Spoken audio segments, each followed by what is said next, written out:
يا ساتر. كام مرة تعبنا وأول حاجة بنعملها وإحنا تعبانين بناخد مضاد حيوي اعتقادا مننا كده إنه هيجيب من الآخر، أو اللي يجي يقولك أي تعب شديد لازم ليه مضاد حيوي لأن هو اللي هيعالجك. تعالى بقى أقولك أشهر الأخطاء والخرافات اللي إحنا بنعملها واللي متعلقة بالمضادات الحيوية.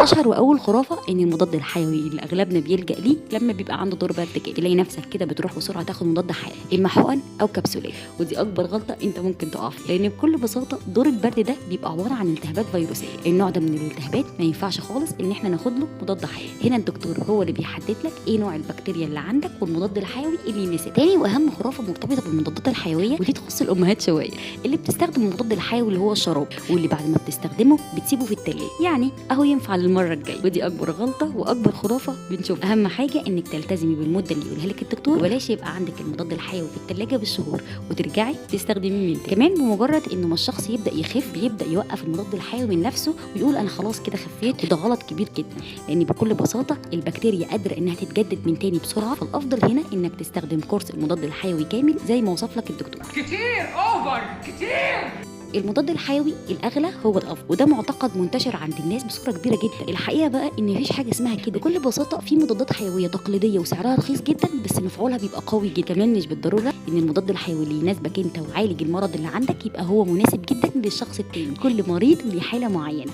ممكن ياخد نفس المضاد الحيوي بتاعك ويتاذى اكتر. وبكده تكون خلصت اشهر الخرافات المتعلقه بالمضادات الحيويه. استنونا في خرافات جايه كتير. السلام عليكم.